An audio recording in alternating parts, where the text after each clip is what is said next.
Nah, selanjutnya adalah trading companies. Sesuai namanya, trading companies atau perusahaan dagang merupakan perusahaan dagang yang bergerak di lingkup internasional. Fungsinya sama seperti perusahaan dagang biasanya, yaitu penghubung antara penjual dengan pembeli yang berada di dua negara yang berbeda. Nah, perusahaan ini tidak terlibat dalam proses manufaktur, produksi, ataupun memberi nilai tambahan atau added value terhadap suatu barang, tapi mereka hanya menyalurkan dari penyuplai terhadap pembeli atau konsumen yang membutuhkan di negara lain. Nah, contoh dari trading companies itu sendiri secara internasional adalah Gunvor International, yang mana merupakan perusahaan dagang internasional independen terbesar jika dilihat dari revenue atau pemasukannya. Perusahaan Gunvor itu sendiri berfokus pada metal, bulk material, crude oil atau minyak mentah, dan juga refined products and energy atau pengolahan dari minyak mentah itu sendiri. Nah, dari lokal mungkin sebagian besar dari kita mungkin mengetahui saudara dari Menteri BUMN yang sedang menjabat sekarang, yaitu Boy Tohir, itu memiliki company yaitu PT Adaro Energi Tbk yang bergerak dalam bidang pertambangan dan juga perdagangan atau penjualan batu bara. Selanjutnya, saya akan menjelaskan poin ke-7 yaitu concentrate dan poin ke-8 multinational firms. Concentrate merupakan transaksi barter internasional di mana barang dan jasa ditukar. Selanjutnya, saya akan menjelaskan poin ke-7 yaitu concentrate dan poin ke-8 multinational firms. Concentrate merupakan transaksi barter internasional di mana barang dan jasa ditukar dengan barang dan jasa yang berbeda. Contohnya yaitu pembelian pesawat 747 oleh Arab Saudi dari Boeing dengan pembayaran dalam minyak mentah dan penjualan rokok Philip Morris ke Rusia dengan imbalan bahan kimia yang digunakan untuk membuat pupuk. Multinational firms yaitu perusahaan yang beroperasi pada skala dunia tanpa ikatan dengan negara atau wilayah tertentu. Contohnya yaitu negara Amerika Serikat yang memiliki perusahaan Walmart Stores dengan bisnis barang umum yang memiliki total pendapatan sebesar 482.130 juta dolar. Next.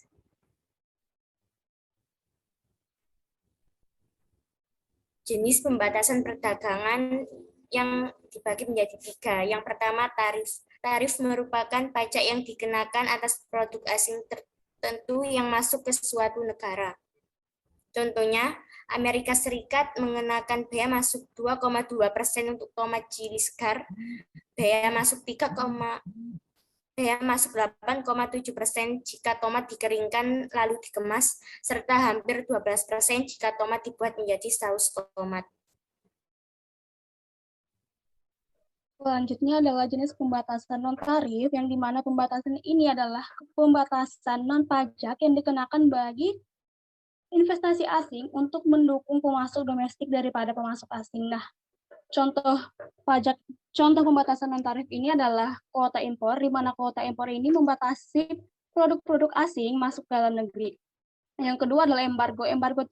Embargo ini sendiri adalah pembatasan kerjasama internasional antara negara-negara. Contohnya Amerika Serikat. Amerika Serikat telah mengadakan embargo dengan beberapa negara, contohnya Korea Utara, Cuba, dan Iran. Nah, embargo sendiri ini biasanya dilakukan karena adanya kepentingan politik yang terjadi antara negara-negara tersebut sehingga terjadinya pemutusan perdagangan. Yang selanjutnya adalah hambatan budaya. Hambatan budaya ini sendiri dapat berdampak pada pembatasan perdagangan. Contohnya, di Jepang, hitam dan putih adalah warna berkabung sehingga pemerintah menerapkan kebijakan agar segala produk yang masuk ke dalam negeri yang berkemasan hitam dan putih dibatasin untuk menghargai budaya-budaya tersebut.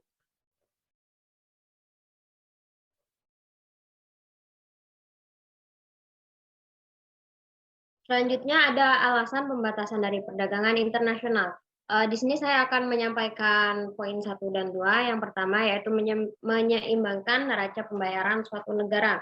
Di sini yang dimaksud menyeimbangkan neraca pembayaran itu untuk memulihkan sistem moneter dan kemampuan dalam membayar hutang di suatu negara. Kemudian yang kedua adalah untuk melindungi industri baru atau lemah. Jika ada industri asing yang masuk ke suatu negara, itu akan dikhawatirkan mengancam industri di dalam negara itu sendiri ya. Apalagi kalau industri itu baru dan masih belum punya nama gitu, ditakutkan nanti kalah saing apabila tidak ada pembatasan perdagangan internasional masuk ke negara itu. Jadinya harus ada pembatasan supaya industri baru yang berdiri di negara tersebut bisa bersaing dengan industri lainnya. Yang selanjutnya itu adalah untuk melindungi keamanan nasional. Jadi di sini tuh berlaku untuk produk teknologi seperti barang-barang yang berkaitan dengan pertahanan suatu negara. Contohnya itu negara Indonesia sejak tahun 2014 sudah mengembangkan yang namanya senjata laser gun. Nah itu Indonesia nggak boleh tuh mengimpor senjata-senjata yang tujuannya itu untuk menguatkan militer Indonesia karena ditakutkan akan menjadi bumerang tersendiri bagi negara Indonesia. Kemudian yang keempat itu adalah untuk melindungi kesehatan warga. Jadi misalnya ada produk yang membahayakan kesehatan itu dapat langsung diembargo oleh negara terkait. Contohnya negara Indonesia mengimpor produk pertanian dari negara A. Nah, ternyata diketahui produk tersebut terkontaminasi oleh insektisida yang tentunya berbahaya banget jika masuk ke dalam tubuh manusia. Nah, negara Indonesia berhak untuk mengembargo negara A terhadap impor barang produk pertanian seperti itu. Yang kelima adalah untuk membalas pembatasan perdagangan negara lain. Suatu negara yang ekspornya dikenakan pajak oleh negara lain dapat merespon dengan mengenakan tarif impor dari negara tersebut. Contohnya ketika Indonesia mengekspor ke Malaysia, maka Malaysia bisa mengenakan pajak ke Indonesia, dan sebaliknya juga ketika Malaysia mengimpor barang ke Indonesia, Indonesia dapat mengenakan pajak ke Malaysia. Dan yang keenam adalah untuk melindungi pekerjaan rumah tangga. Hal ini tujuannya adalah untuk melindungi industri dalam negeri. Contohnya di Amerika Serikat, Amerika melindungi 9.000 pekerja di industri karbon dengan mengeluarkan biaya senilai 6,8 miliar.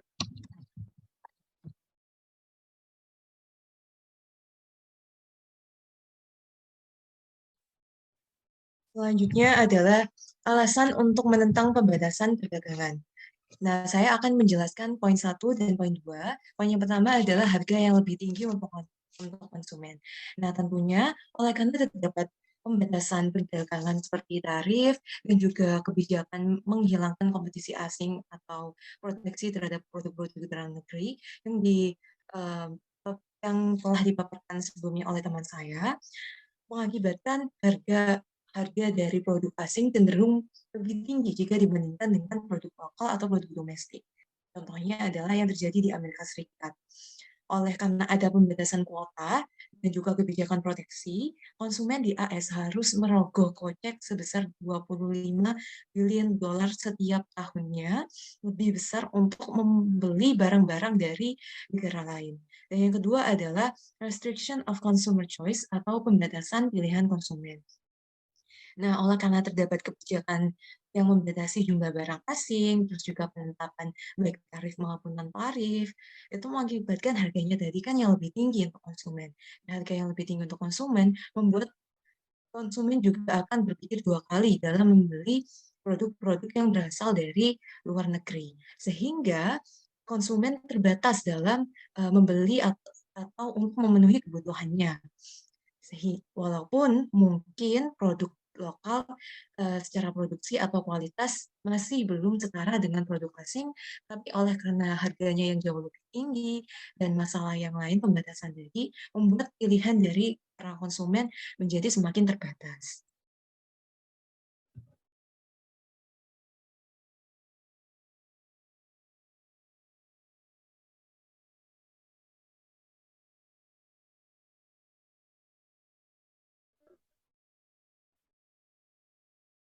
Baik, di sini alasan menentang pembatasan perdagangan yang selanjutnya adalah kehilangan pekerjaan. Kehilangan pekerjaan di sini diakibatkan oleh adanya pembatasan perdagangan dikarenakan adanya pengurangan aktivitas ekspor dan impor di beberapa negara. Pembatasan ini memungkinkan suatu perusahaan di sektor perdagangan internasional untuk mengurangi jumlah karyawan atau bahkan ada beberapa yang gulung tikar karena kurangnya aktivitas dalam perdagangan. Selanjutnya adalah alokasi sumber daya internasional yang salah. Karena dalam pembatasan perdagangan, tujuannya adalah untuk melindungi perusahaan-perusahaan yang lemah ataupun perusahaan-perusahaan baru. Nah, tentunya perusahaan-perusahaan ini akan mengalami perkembangan.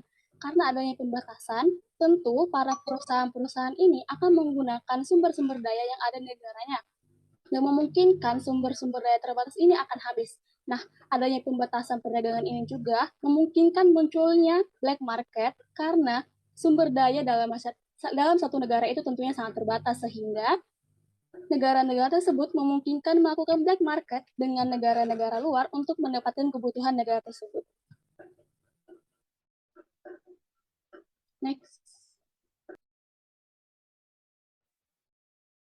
Baik, itu tadi adalah presentasi dari kelompok 3. Mungkin dari teman-teman yang ingin mengajukan pertanyaan sudah diajukan minggu lalu saat presentasi offline ya.